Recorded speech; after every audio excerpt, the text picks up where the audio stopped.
নমস্কার বন্ধুরা, এই বাংলা নলেজ শোতে আপনাদেরকে স্বাগত।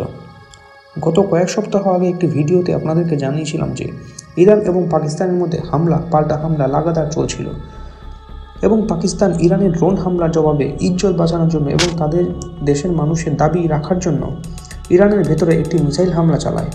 এবং আমি ওই ভিডিওতে আপনাদেরকে জানিয়েছিলাম যে ইরানের বদলা অবশ্যই নেবে, এবং ঠিক তাই হলো। এ বিষয়ে আমি বিস্তারিতভাবে আলোচনা করব। এইবার ইরান আবারও পাকিস্তানের ভেতরে ঢুকে ভয়ঙ্কর সার্জিক্যাল স্ট্রাইক চালিয়েছে।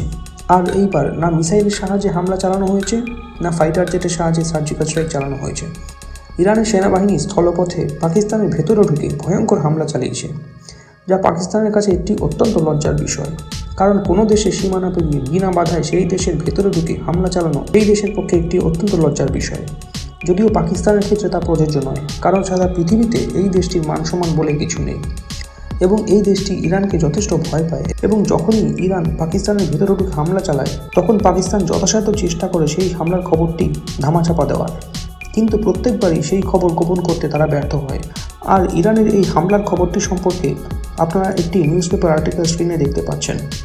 আর ইরানের এই হামলার পেছনে যে উদ্দেশ্য ছিল সেটি সম্পর্কে আমি বলবো।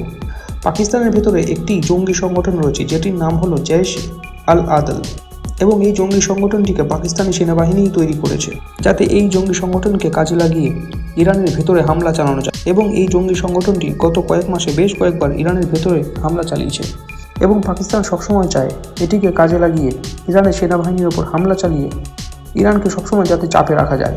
কিন্তু ইরানের সেনাবাহিনী পাকিস্তানের ভেতরে ঢুকে ওই জঙ্গি সংগঠনের যে টপ কমান্ডার ইসমাইল শাহবাজ, তার বিরুদ্ধে সার্জিক্যাল স্ট্রাইক চালিয়ে তাকে মেরে ফেলেছে এবং ওই জঙ্গি ঘাঁটিটিকে গুঁড়িয়ে দিয়েছে, যাতে ওই জঙ্গি সংগঠন আর ইরানের ভেতরে জঙ্গি কার্যকলাপ চালাতে না পারে।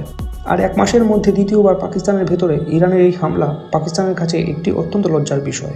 আর এক্ষেত্রে আপনারা হয়তো ভাবছেন যে এই হামলার পর পাকিস্তানের কী রিয়েকশন ছিল। এক্ষেত্রে পাকিস্তান বরাবরের মতো ঘটনাটি পুরোপুরি অস্বীকার তো করেনি, তারা এটি স্বীকার করেছে যে ইরানের সেনা পাকিস্তানের ভেতরে ঢুকে হামলা চালিয়েছে। কিন্তু তারা যেটা বলছে যে এটা কোনো সার্জিক্যাল স্ট্রাইক ছিল না। ইরানের সেনা ইসমাইল শাহবাজ নামক ব্যক্তিটিকে মারার জন্য পাকিস্তানের ভেতরে একটি ছোটোখাটো অপারেশন চালিয়েছে, কারণ ওই ব্যক্তি একজন স্মাগলার ছিল এবং ইরান থেকে পাকিস্তানে অবৈধভাবে পেট্রোল, ডিজেল এসব স্মাগলিং করত। আর সেই বিষয়টি নিয়ে ইরানের সেনার সাথে একটি ক্ল্যাশ হয় এবং সেই জন্য ইরানি সেনা ওই ব্যক্তির খোঁজে পাকিস্তানের ভেতরে অপারেশন চালায় এবং তাকে মেরে ফেলা হয়েছে। এবং এটি জাস্ট একটা ছোটোখাটো অপারেশন ছিল, এটি সেরকম কোনো বড় ব্যাপার নয়।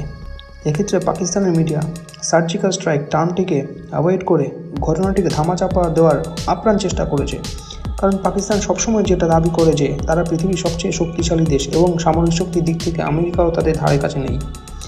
আর পাকিস্তানের মতো এরকম একটি সর্বশক্তিমান দেশের ওপর ইরান এক মাসের মধ্যে পরপর দুবার সার্জিক্যাল স্ট্রাইক চালিয়েছে, সেটা কি কখনো হতে পারে?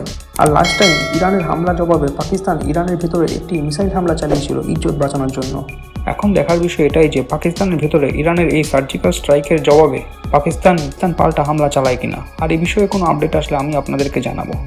তো বন্ধুরা, এই বিষয়ে আপনাদের কি মতামতটা কমেন্ট করে জানান, এবং ভিডিওটি ভালো লাগলে লাইক করে চ্যানেলটিকে সাবস্ক্রাইব করুন। ধন্যবাদ।